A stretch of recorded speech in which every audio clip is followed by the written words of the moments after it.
여러분에게 작은 믿음에서 어떻게 큰 믿음으로 우리의 믿음이 성장할 수 있는가라고 하는 부분에 대해서 말씀을 드리려고 합니다. 지금 철로 역정이 이제 거의 끝나가는데요. 크리스찬과 소망이 새 예루살렘성 근처에 왔을 때 크리스찬이 작은 믿음에 관한 이야기를 합니다. 작은 믿음이 여기서 다 사람이라는 거 아시죠? 작은 믿음이라는 사람에 대해서 이야기를 하는데, 그가 위험한 골목 어귀에서 이렇게 잠깐 쉬려고 앉았다가 깜빡 잠이 들었는데 불안당 삼형제가 와서 이 작은 믿음을 공격해서 이제 다 털어갑니다. 가지고 있는 소유를 다 털어갑니다. 다 빼앗겼어요. 빈털터리가 됩니다. 딱 하나 안 뺏긴 거 있는데, 그게 뭐냐면 감춰둔 보석을 안 뺏겼습니다. 네, 감춰둔 보석. 근데 여러분, 감춰둔 보석 하면 다 비유니까 뭘 상징하는지 아시겠죠? 바로 예수 그리스도를 상징하는 거예요. 예수 그리스도를 말미암은 구원, 영원한 생명, 그것을 빼앗기지 않았습니다.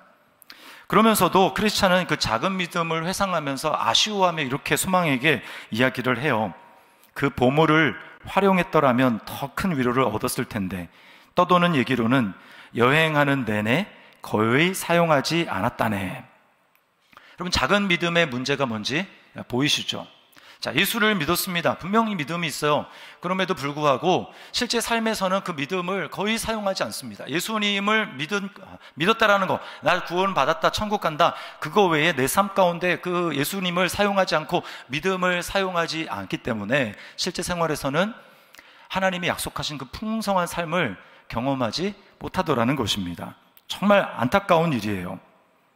오늘 예수님은 베드로를 향해서 믿음이 작은 자여라고 말씀합니다. 왜 의심하였느냐? 그렇게 말씀합니다. 그런데요, 이 베드로를 향하여 믿음이 작은 자여라고 말씀하시는 그 주님의 말씀은 베드로에게만 해당되는 것이 아니라 저와 여러분에게도 해당이 됩니다. 여러분, 믿음은 근육과 같아요. 그래서 사용할수록 점점 강해집니다. 여러분 가운데 PT를 받으시거나 또는 헬스클럽에 정기적으로 가서 운동하시는 분이 계시잖아요.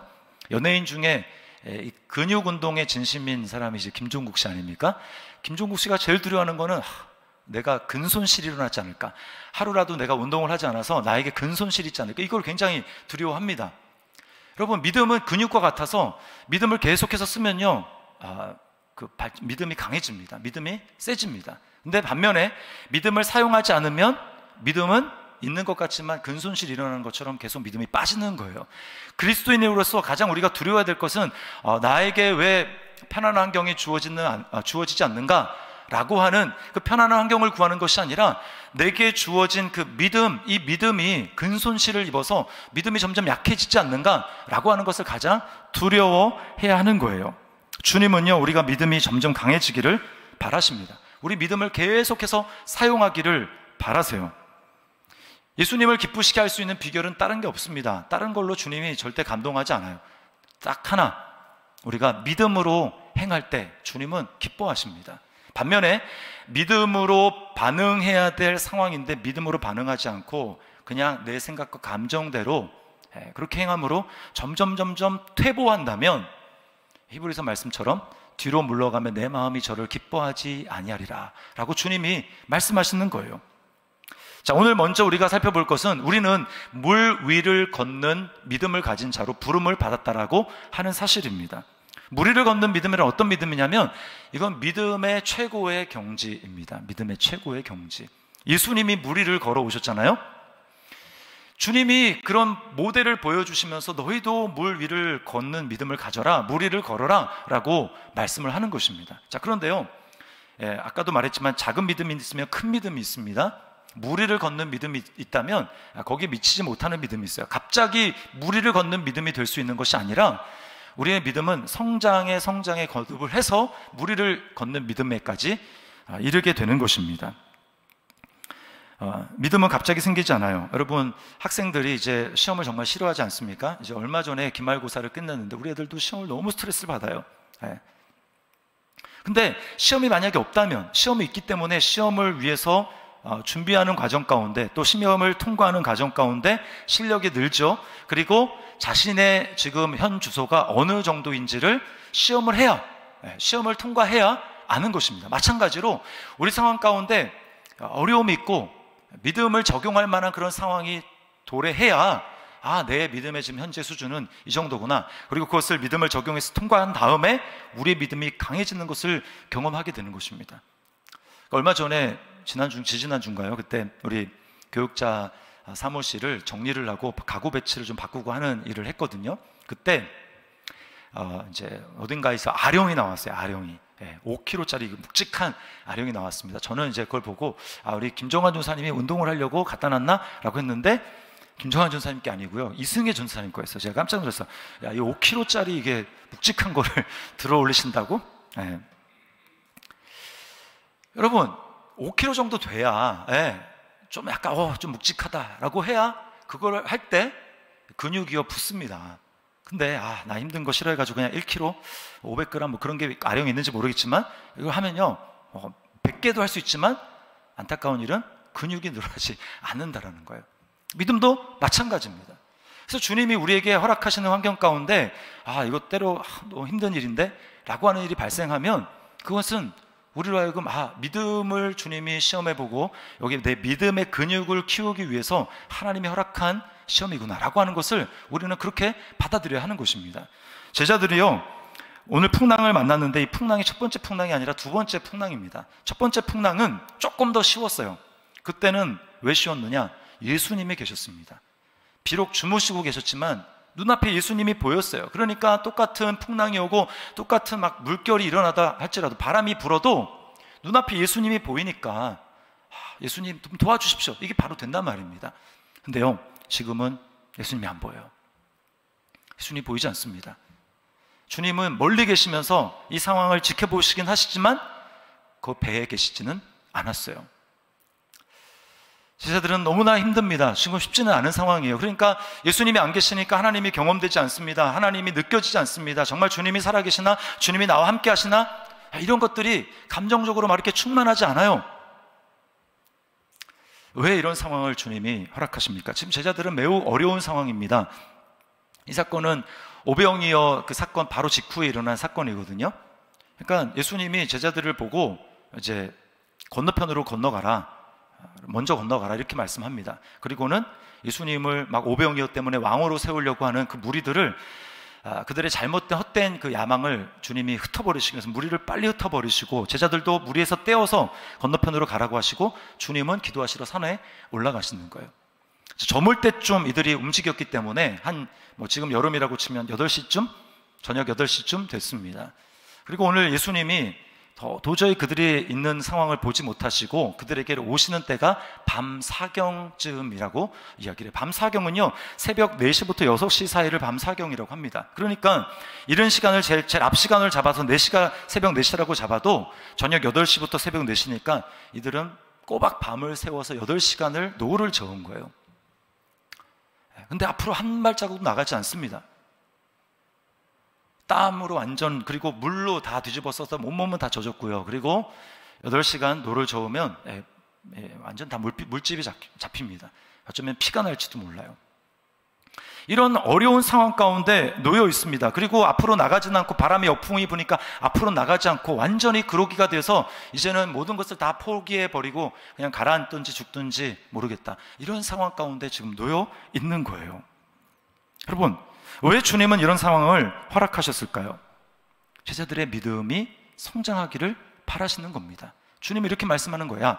얼마 전에 있었던 첫 번째 그 풍랑 사건보다 나는 너희가 나와 함께 시간을 보내며 나로부터 말씀을 배우고 그렇게 했기 때문에 나는 너희의 믿음이 자라났을 것을 그렇게 기대한다. 너희의 성장된 믿음을 가지고 이번 사건을 좀 잘 해결해 봤으면 좋겠다 라고 주님이 말씀하는 것입니다. 여러분, 이스라엘 백성들도 마찬가지입니다. 그들이 맨 처음에 이집트에서 출애굽했을 때에 그들이 이제 며칠 되지 않아서 그 앞에 홍해가 놓여 있지 않습니까? 홍해바다 어떻게 건넙니까? 그 처음에는요 하나님이 그냥 밤새도록 동풍이 불게 하셔서 바다를 발로 쫙 나눠주십니다. 그들은 나눠진 바다를 보고 그냥 밑으로 걸어갔어요.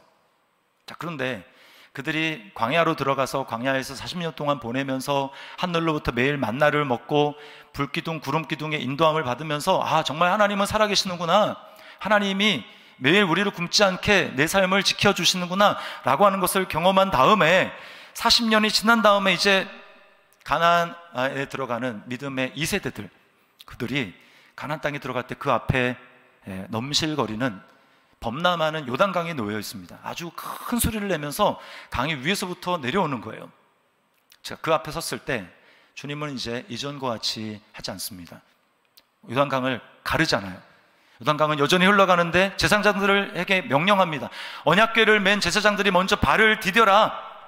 아직 물이 갈라지지 않았는데요. 발을 디디려는 거예요. 뭘 얘기를 합니까? 주님은 우리로 하여금 이전과 다른 방식으로, 이전과 믿음이 더 진보한 방식으로, 성장한 방식으로 지금 내 삶 가운데 반응하기를 주님이 기대하신다라는 것입니다. 여러분, 우리 편에서는 너무 대책이 없어 보입니다. 그러나 그건 우리 생각이에요. 하나님께는 다 대책이 있습니다. 마가복음에 보면 똑같은 상황에 대해서 주님이 멀리 계시지만 힘겹게 노젓는 것을 보시고 라고 했어요. 보시고. 주님이 다 보고 계십니다. 그러면서 이제 이전과 다른 믿음으로 너희가 반응해봐라 라고 우리를 믿음으로 내모시는 것입니다. 그런데요, 거기서 지나지 않고 오늘 우리에게 주님은 더 큰 도전을 하십니다. 그건 뭐냐면 베드로를 통해서 주시는 도전인데, 우리로 하여금 물 위를 걷는 믿음까지 나가라 라고 하는 거예요. 여러분, 물 위를 걷는 믿음, 아까도 말씀드렸지만 이거는 최상위의 믿음입니다. 이건 뭐냐면 우리는 보통 어떻게 합니까? 패러다임이 어려운 일을 당했어요. 바람이 붑니다. 파도가 높이 칩니다. 그럼 어떻게 합니까? 주님, 이 문제를 해결해 주십시오. 이 문제를 해결해 주십시오 라고 기도를 하죠. 주님, 문제가 해결되게 해주십시오. 환경이 변화되게 해주십시오. 남편이 바뀌게 해주십시오. 아내를 변화시켜 주십시오. 아들이 정신 차리게 해주십시오. 저 인간을 안 보게 눈앞에서 치워주십시오. 주님, 질병이 사라지게 해주십시오. 막 이렇게 환경에 어려움이 있으면 그 환경을 빨리 이렇게 치워달라고, 변화시켜달라고 우리는 그렇게 기도합니다. 그런데요, 여기 물 위를 걷는 믿음이라는 건 뭐냐면 여전히 바람이 막 불고요, 그 다음에 물결도 엄청나게 높이 치는데 그럼에도 불구하고 하나도 바뀌지 않았는데 그 위를 뚫고 지나가는 믿음입니다. 아무것도 바뀌지 않았는데 그 나를 삼킬 것 같은 그런 환경이 더 이상 내게 방해할 수 없는, 더 이상 장애가 되지 않는 그런 수준의 믿음으로 나아가는 거예요. 주님은 우리에게 도전하시는 것입니다. 물 위로 걸어오시는 예수님을 보고 베드로가 이제 또 이 도전이 발동했어요. 자기도 물 위를 걷고 싶은 것입니다. 그래서 주님, 저에게 명령해서 물 위를 걸어오라고 하십시오. 그렇게 주님 말하자 예수님 말씀합니다. 오라. 딱 한마디. 오라. 여러분, 이것이 바로 저와 여러분들을 향한 주님의 초청입니다. 오라. 물 위를 걸어오라 라고 말씀하는 거예요. 환경이 아직 변화되지 않아도 그 환경을 뚫고 걸어오라 라고 말씀하는 것입니다. 여러분, 이것이 바로 최상위의 믿음으로 저와 여러분을 부르시는 주님의 부르심입니다. 우리는 그런 존재예요. 물론 아직 믿음의 성장 가운데 환경이 좀 변화돼야지 주님이 믿을 수 있습니다 라고 하는 그런 분들도 있을 것입니다. 그러나 궁극적으로 주님이 우리를 부르시는 그 부름은 물 위를 걷는 믿음이에요. 베드로는요, 물 위를 걸어갑니다. 환경이 변화되지 않는데도 불구하고 물 위를 걸을 수 있다면 여러분, 이 사람이야말로 세상에 감당할 수 없는 그런 사람인 거예요. 좀 이따 부르겠지만 그 찬양 복음성가에 내 앞에 바다가 갈라지지 않으면 그가 나로 바다 위 걷게 하리. 여러분, 이 믿음으로 우리를 부르시는 것입니다. 베드로는 처음이자 마지막으로 물 위를 걸을 수 있는, 중력의 법칙을 거스를 수 있는 유일한, 역사상의 유일한 사람이 되었어요. 여러분이 만약에 그 베드로라면 어떻겠습니까? 발밑에 느껴지는 그 물의 감촉은 어떠했을 것이며, 그 물 위를 걷는 그 느낌이 얼마나 짜릿하고 놀라웠을까요? 자, 안타깝지만 그러나 베드로는 몇 걸음 걷다가 얼마를 걸었는지 모르겠지만 물속에 빠져갑니다. 여러분, 물 위로 걷도록 우리를 부르셨는데 우리로 하여금 물 위를 계속해서 걸어가지 못하도록 하고 물에 빠지도록 만드는 것은 뭘까요? 그것은 바로 환경을 바라보는 우리의 시선입니다. 환경을 바라보기 때문에 우리가 물에 빠지는 거예요. 자, 30절을 우리 같이 한번 다시 읽어보겠습니다. 30절 같이 읽습니다. 시작. 바람을 보고 무서워 빠져가는지라. 자, 저는 이 오라라고 말씀하시는 이 예수님의 이 명령에서 베드로는 지금 배에서 나와서 걷고 있고 예수님은 오라라고 하시는 이 장면에서 뭐가 연상이 됐냐면 마치 걸음마를 이제 처음 배우기 시작하는 아기가 몇 걸음 앞에서 손뼉을 막 치면서 잘한다 잘한다 걸어와 걸어와 라고 얘기하는 그 엄마, 그 모습이 떠올랐어요. 주님이 지금 걸어오라고 하십니다. 베드로가 아기가 엄마를 보면서 걷는 것처럼 베드로가 주님을 바라보며 걸어갈 때는 물 위를 걸어갑니다. 그런데 바람이 너무 세게 부는 거예요. 휘, 막 바람이 세게 부니까 베드로가 그 바람 때문에 옆을 탁 보는 순간 제정신이 들었습니다. 내가 지금 물 위를 걷고 있다니. 지금 제정신이 들었어요. 그러면서 두려움이 몰려오는 것입니다. 예수님을 바라볼 때는 걸을 수 있었지만 예수님이 아니라 지금 바람을 바라보니까, 시선을 돌려서 바람을 바라보니까 두려움이 오고, 두려움이 온다라는 것은 믿음이 없다라는 것이고, 믿음이 없으면요 능력을 경험하지 못합니다. 그래서 물에 빠져가는 거예요. 여러분, 여기서 우리가 발견하게 되는 진리가 있습니다. 그것은 뭐냐면 믿음은 시선이라는 거예요. 시선. 자, 저를 따라 하시기 바랍니다. 믿음은 시선이다. 믿음은 내가 만들어내는 게 아닙니다. 우리에게는 믿음이 없어요. 원래 없었습니다. 우리는 믿음이 있는 사람이 아니에요. 믿음은 하나님이 주시는 겁니다. 주님을 바라보게 될 때 주님 안에 있는 그 믿음이 우리에게, 주님을 바라보는 그 시선을 통해서 우리에게 흘러 들어와 우리가 믿음 있는 존재가 되는 거예요. 그 믿음이 우리에게 능력이 되는 것입니다. 그러나 내게 있는 줄 알았던 그 믿음이 주님을 바라보지 않고 환경을 바라보기 시작하면 안개가 걷히듯이, 구름이 사라지듯이 믿음도 없는 거예요. 있는 줄 알았는데 없습니다. 왜요? 시선을 지금 주님으로부터 다른 곳으로 돌렸기 때문이에요. 믿음은 시선이에요. 주님을 바라보고 있는 동안에 믿음이 있는 것입니다. 제가 원래는 이제 그러지 않았는데 어느 순간부터 이제 고소공포증이 좀 생겼습니다. 그래가지고요, 이제 가족들과 함께 뭐 이렇게 놀러 가고 그러면 이렇게 또 높은 고층 그 빌딩인데 그 일부분이 이렇게 그 바닥이 유리로 된 그런 데 있잖아요. 이렇게 체험할 수 있도록. 원래는 안 두려웠는데 어느 순간부터 그게 엄청 두려웠습니다. 근데 밑에를 딱 보면 진짜 막 간이 떨어질 것 같아요. 온몸에 막 찌릿찌릿하고요, 걸어갈 수가 없는 겁니다. 근데 밑에를 보지 않고 저 앞에 있는, 유리를 생각하지 않고 저 앞에 있는 걸 보면 그래도 몇 발짝 걸어갈 수 있어요. 여러분, 바로 이런 것입니다. 마귀가 우리로 하여금 하는 일은 다른 거 아니에요. 우리로 하여금 예수님을 바라보지 못하게 하는 것입니다. 우리로 하여금 다른 건 다 보게 해요. 그러나 주님만 바라보지 못하게 하는 것입니다. 내 주변에 막 나를 삼킬 듯이 일어나는 그 바람, 거센 바람, 그리고 막 엄청 일렁이는 그 파도, 이러다 정말 저기에 삼켜지는 거 아닐까라고 생각되는 그것을 보게 만들어서 거기에 내 시선이 완전히 그냥 사로잡히도록, 장악되도록 하는 것, 이것이 마귀가 하는 일입니다. 불의 선지자인 엘리야도 마찬가지였어요. 여러분, 엘리야가 850대 1 아닙니까? 싸움이. 거기서 믿음으로 하늘에서 불이 내렸습니다. 불이 내리고, 그리고 비도 내렸어요. 비도 내렸어요. 그리고 바알 선지자들, 그리고 아세라 선지자들 850명을 다 칼로 죽입니다. 근데요, 바로 그 다음 장에 넘어가면 열왕기상 19장에 갑자기 엘리야가 두려움에 휩싸여서 도망가는 장면이 나옵니다. 지금 갈멜산은 이스라엘 북쪽에 있는 곳인데 도망가는 그 광야는 저쪽 남쪽에 있거든요. 몇백 킬로가 되는지 몰라요. 그거를 달려서, 잡히면 죽일까봐 달려서 도망갑니다. 왜 그렇게 됐는가? 이세벨 그 왕후가 하는 말 때문입니다. 왕후가 내가 내일 이맘때 네가 죽인 저 선지자들처럼 내가 너를 죽일 것이다 라고 하는 그 말 때문에 갑자기 그 말이 귀에 딱 들어오면서 자기가 그 환경을 보니까 너무 두려운 거예요. 열왕기상 19장 3절 말씀, 자, 같이 한번 보겠습니다. 이렇게 말합니다. 시작. 그가 이 형편을 보고 일어나 자기의 생명을 위해 도망하여. 이 형편을 보고. 여러분, 이게 바로 우리가 매일매일의 싸움은 싸움입니다. 시각의 싸움이에요. 여러분은 무엇을 바라보고 있습니까? 여러분은 아침에 일어났을 때, 눈 떴을 때 여러분의 시선을 사로잡는 것은 무엇입니까? 여러분 무엇을 보고 있습니까?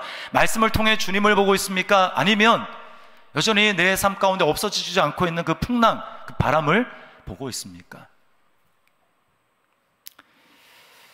오늘날 우리 주변의 환경은 우리로 하여금 정말 큰일 났구나, 이러다 내 삶은 끝나겠구나 라고 하는 것들로 가득 차 있어요. 여러분, 두모, 탕핑, 사토리라는 말 들어보셨습니까?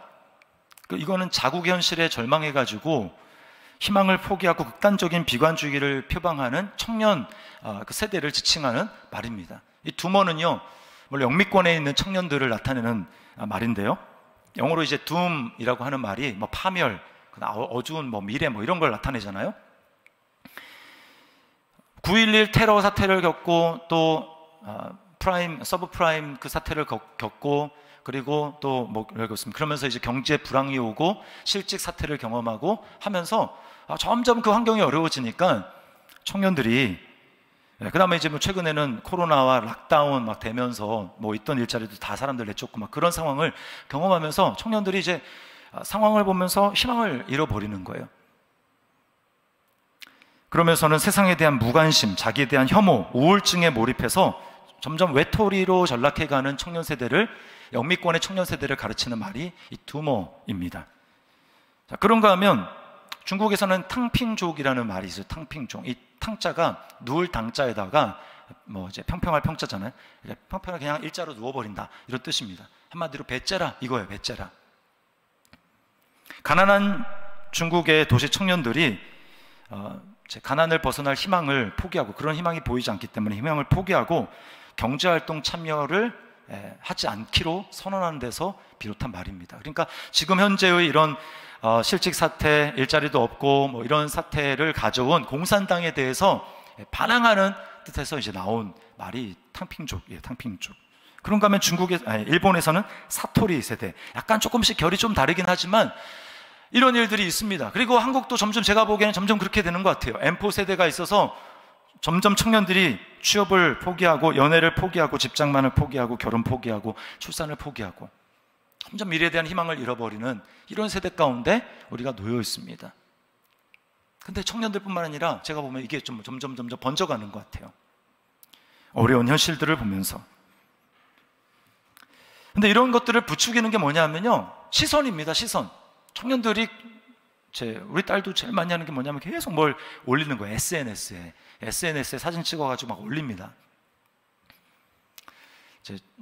인스타를 하면 좀 젊은 세대고요, 페이스북을 하면 조금 이제 나이 든 세대입니다. 그리고 그런 거 다 안 한다 그러면 이제 뭐 젊은 세대 측에 들어갈 수 없어요. 근데 인스타는 뭐 친구들 보면은 뭐 이렇게 이제 자랑할 것들을 올린 거예요. 찍어가지고 나 여기 갔다, 나 이거 먹었다, 나 누굴 만났다, 자랑할 만한 것들을 올리는 겁니다. 거기 좋지 않은 것들은 올리지 않아요.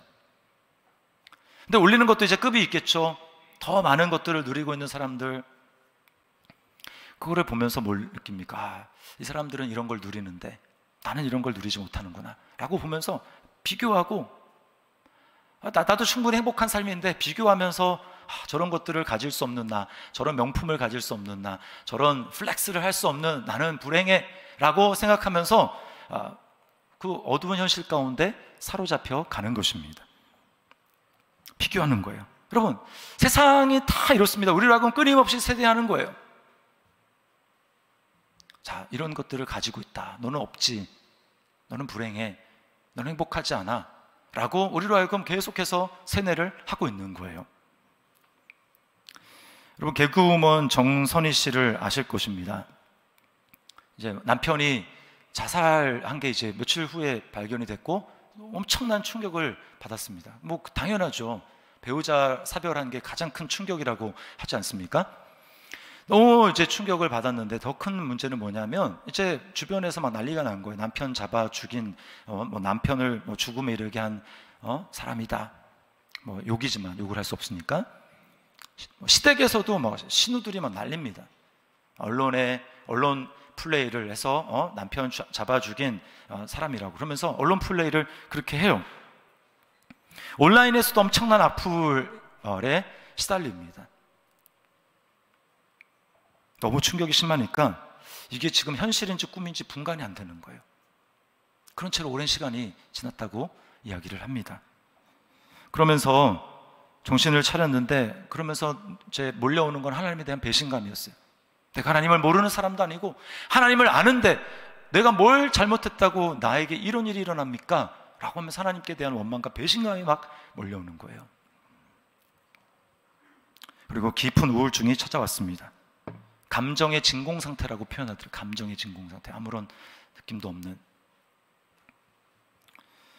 그러면서 그냥 죽어야 되겠다는 생각밖에 안 드는 거야. 오늘 밥 먹고 내일은 죽어야지, 뭐 이런 생각이 계속해서 들어오는 것입니다. 너는 남편을 죽음에 이르게 한 사람이야. 그러면서 계속 그 소리가 귀에서 메아리 들고 죽어야 되겠다, 이런 생각이 드는 거예요. 여러분, 이게 지금 깊은 우울의 늪으로 빠져가고 있는 것입니다. 베드로가 지금 물속에 빠져 들어가는 것처럼 지금 그렇게 빠져 들어가는 거예요. 주변을 보니까 내 편에 아무도 없는 것 같고 다 나에 대해서 뭐라고 하고 손가락질하고 비난하고 하니까 진짜 그런가라고 하면서 이렇게 빠져 들어가는 것입니다. 여러분, 정도의 차이는 있지만 우리는 매일 이런 삶을 살아가고 있어요. 이런 상황에서 우리가 어떻게 물 위를 걸을 수 있겠습니까? 그런 믿음을 발휘할 수 있겠습니까? 우리가 해야 될 일은 뭘까요? 그것은 바로 바다 위를 걸어서 우리에게로 오신 예수님을 바라보며 그분에게 도움을 요청하는 것입니다. 제가 오늘 말씀을 준비하면서 참 위로가 됐다는 게 주님이 알고 계신다는 것입니다. 알고 계신다. 아까도 말씀을 드렸지만 주님이 멀리 떨어져 있었지만 주님은 보고 계셨습니다. 그들이. 그리고 보고만 있는 게 아니라 그들이 더 이상 자기 힘으로 할 수 없을 것 같으니까 주님이 이제 밤사경쯤 됐지만 오시는 거예요. 오십니다. 우리를 아시고 아실 뿐만 아니라 우리에게 오시는 주님, 와서 그냥 주님이 가만히 있는 게 아니에요. 저는 이제 부모지만 제가 자녀들에게 손 쓸 수 없이 그냥 옆에서 있어주고 그냥 손잡아주는 것 외에는 할 수 없는 일들을 가끔씩 경험합니다. 여러분도 마찬가지 아닙니까? 사랑하지 않는 게 아니에요. 너무나 사랑해요. 그런데 내가 할 수 있는 게 없어요. 무력해요. 주님이 아시고 주님이 오셨다라는 것은 이런 무력한 알아주심 그리고 오심이 아닙니다. 주님이 오셔서 주님이 하신 일이 뭐예요? 구원하시는 거예요. 구원하시는 겁니다. 주님은 영광스러운 하나님 나라를 뒤로하고 죽음과 고통이 있는 이 세상 가운데 오셨습니다. 우리의 유익을 위해서, 자신의 유익은 하나도 없이 오로지 우리를 위해서 주님은 이 땅에 오셨어요. 시간과 공간을 초월한 영원한 절대자이신 그분이 육체를 입고 스스로 갇히는 것을 선택하시면서 시간과 공간 안에 들어오셨습니다. 그리고 우리가 똑같이 당하는 괴로움과 슬픔과 그 모든 고난과 고통을 주님 다 당하십니다. 여러분, 우리의 삶을 보십시오. 우리는 죄의 바다에 빠져가지고 그 죄 때문에 끊임없이 일평생 우리가 살아가는 삶이라는 것은 죄 때문에 일어나는 그 파도와 폭풍, 바람, 이거랑 막 사투를 벌이면서 싸우다가 그리고 뭐예요? 끝에는 그냥 바다에 빠져 죽는 겁니다. 소망이 없어요. 그런데 주님께서는 우리 삶 가운데 오셔서 우리 대신 그 바다에 빠지십니다. 사실 이 요나서에 보면 누가 살 것인가, 요나가 살 것인가, 그 배에 탄 선원들이 살 것인가, 이 둘 사이에 있을 때, 제비 뽑았을 때 요나가 딱 당첨되지 않습니까? 그 바다를 잠잠케 하는 것은 요나가 물속에 던져지는 것밖에 없어요. 요나가 물속에 던져져서 쭉 들어가지 않습니까? 죽진 않았지만 그걸 통해서 바다가 잔잔해지고 선원들이 다 살았습니다. 요나는 자기 죄 때문에 그렇게 된 것이지만 우리가 우리의 죄 때문에 말미암아 일어난 이 세상의 파도, 죄의 파도, 여기에 주님은 자신의 잘못이 없지만 자신의 몸을 십자가라는 죄의 바다에 자신의 몸을 던지십니다. 그리고는 우리를 건져주시는 거예요.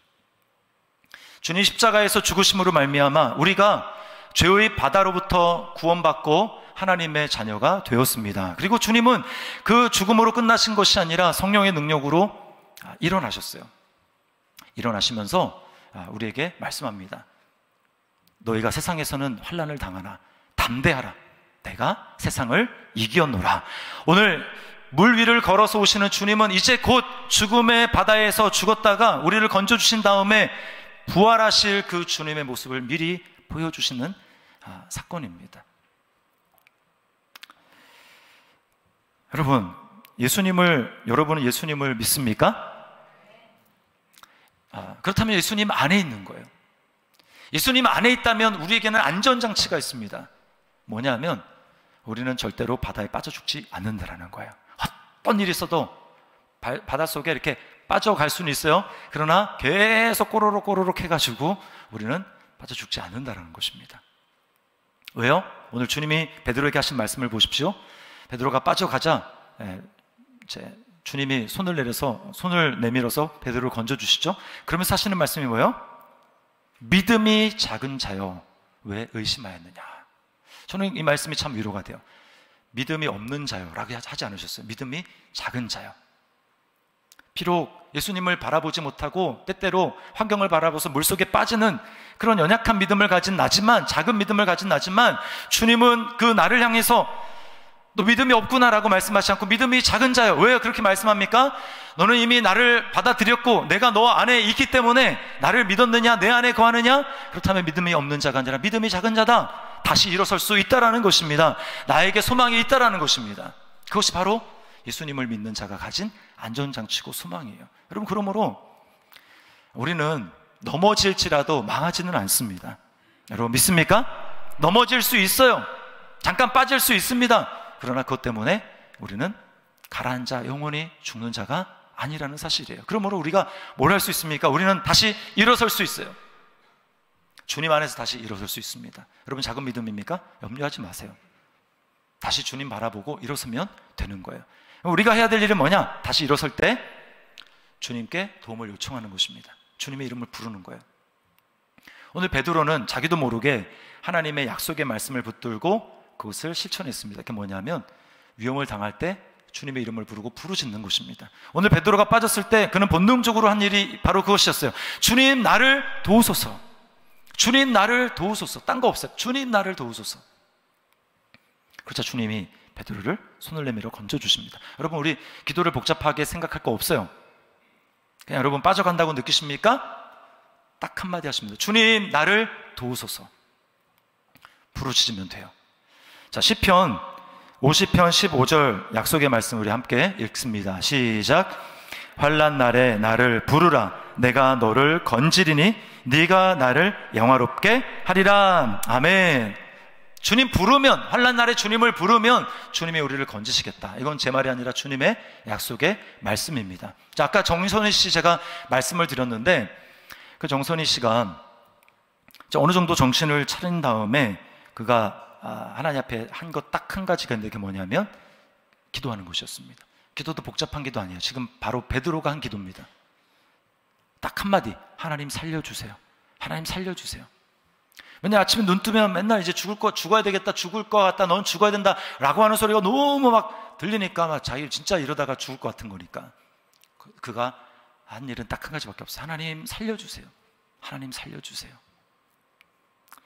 비록 단순하고 절박한 이 기도였지만 정선희 씨는 그것이 자기 인생의 최고의 깊은 기도였다고 말을 합니다. 하나님이 당장 뭐 드라마틱한 반전을 주시지도 않았어요. 그렇게 기도를 1년 동안 했는데, 근데 기도하는 어느 날 하나님이 이런 음성을 들려주십니다. 사랑하는 딸 선이야, 내가 너와 함께한다. 내가 너의 손을 붙들고 있다 라고 하는 그 한마디 주님의 음성을 듣는 것입니다. 정선희 씨의 고백을 들어보세요. 이렇게 이야기를 합니다. 매 순간 우리가 걷는 불길도, 우리가 건너는 깊은 바다도, 우리가 만나는 수없는 자갈밭도, 산도 들도, 때로 감사히 주어지는 아주 화창한 날씨도, 그리고 아름다운 숲길도, 정말 행운처럼 주어지는 크고 작은 돈벼락도, 건강도, 뭐든 내 앞길에, 내 역사에 하나님이 계신다. 내 앞길에, 내 역사에 하나님이 계신다. 여러분, 이것이 바로 주님 살려주세요, 주님 날 도와주세요 라고 부르짖는 사람이 결국 고백할 수 있는 고백인 거예요. 여러분 작은 믿음이든 큰 믿음은 상관없습니다. 여러분 넘어졌습니까? 상관없습니다. 여러분이 예수 그리스도를 믿는다면, 그리스도 안에 있다면 우리는 다시 일어날 수 있습니다. 우리에게 영원한 안전장치가 있습니다. 주님은 우리를 초청하십니다. 오라, 오라, 물 위로 오라 라고 말씀하세요. 여러분, 지금 처한 상황이 어떠하든 상황이든지 간에 그 상황은 여러분을 망하게 하는 것이 아니라 우리의 믿음을 강하게 하는 하나님의 우리의 그 교보제인 것을 여러분 믿으시기를 바랍니다. 그리고 이번 한 주 이 말씀을 기억하고, 아, 주님은 나를 믿음 있는 자라고 말씀하시는구나 라는 것을 기억하고 여러분 다시 일어나서 물 위를 걸어갈 수 있는 우리 저와 여러분의 삶이 될 수 있기를 주님의 이름으로 축원합니다. 우리 말씀을 기억하면서 아까 했던 찬양이 있죠. 제가 잠깐 내게 허락하신 시련을 통해 라는 찬양, 거기 가사 우리가 잘 알듯이 내 앞에 바다가 갈라지지 않으면 주가 나로 바다 위 걷게 하리. 자, 우리 찬양 말씀을 기억하면서 내 믿음으로 선포하고 고백하며 나가겠습니다.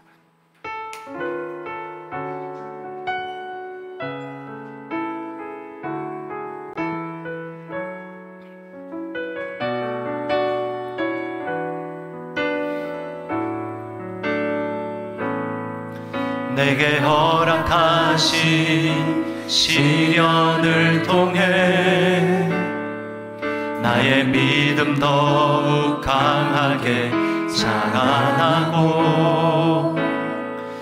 험한 산과 골짜기 지나는 동안 주께 더 가까이 나를 이끄시네. 내가 걷는 시험이 어렵고 힘겨워도 내 주님보다 크지 않네. 내 앞에 바다가 갈라지지 않으면 주가 나로 바다 위 걷게 하리. 나는 믿네. 주의 능력으로 내 삶 새롭게 되리. 나는 믿네. 주의 능력으로 담대히 나가리라. 주와 함께 싸워 승리하리라. 날마다 믿음으로 나 살아가리. 우리 처음부터 다시 한번 고백합니다. 내게 허락하신 시련을 통해 믿음 강하게 되기 원합니다. 나의 믿음 더욱 강하게 자라나고 험한 산과 골짜기 지나는 동안 주께 더 가까이 나를 이끄시네. 내가 겪는 시험이 어렵고 힘겨워도 내 주님보다 크지 않네. 내 앞에 바다가 갈라지지 않으면 주가 나로 바다 위, 주가 나로 바다 위 걷게. 믿음으로 선포합시다. 나는 믿네. 주의 능력으로 내 삶 새롭게 되리. 나는 믿네. 주의 능력으로 담대히 나가리라. 주와 함께 싸워 승리하리라.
시간 같이 한번 기도했으면 좋겠어요. 여러분, 무엇을 바라보고 있습니까? 여러분의 시선은 지금 어디를 향하고 있습니까? 어디에 여러분의 마음의 시선이 빼앗겨 있습니까? 그것이 무엇이든지 간에 여러분, 계속해서 그런 삶을 지속한다면 우리는 물에 빠집니다. 그러나 주님이 우리를 부르신 삶은 지금 당장은 작은 믿음일지 모르겠지만 지금 내가 처한 그 상황들을 통해서 주님은 우리의 믿음이 이전과 다르게 더 견고해지기를 바라시고, 마침내는 더 나아가 환경이 변화되지 않았다 할지라도 그 파도와 그 바람을 뚫고 그것이 더 이상 나에게는 별로 장애가 되지 않는 그런 믿음으로 걸어가는 것입니다. 그리고 그렇게 걸어가는 사람에게 기적이 나타나는 거예요. 주님, 저를 무리를 걷는 자로 불러주심을 감사합니다. 제가 이제 매일의 삶 가운데 시선을 주님께 두고 끊임없이 내 안에 솟아오는 내 안의 생각, 또 세상에 심어주는 어떤 생각, 거기에 내 마음을 빼앗기는 것이 아니라 주님, 날마다 말씀을 붙들고 말씀을 통해 주님을 바라보며 주님 걸어나가는, 그래서 무리를 걷는 자 될 수 있도록 주님 인도하여 주시고, 주님 어려운 일에 처했을 때 가만히 있지 않게 하시고 주님께 주여 나를 도와주소서라고 부르시죠 나아가는 주님, 나의 삶이 될 수 있도록 인도하여 주시옵소서. 우리 시간에 같이 한번 우리 기도하며 또 결단하며 나아가도록 하겠습니다. 기도하겠습니다. 하나님 아버지, 감사합니다.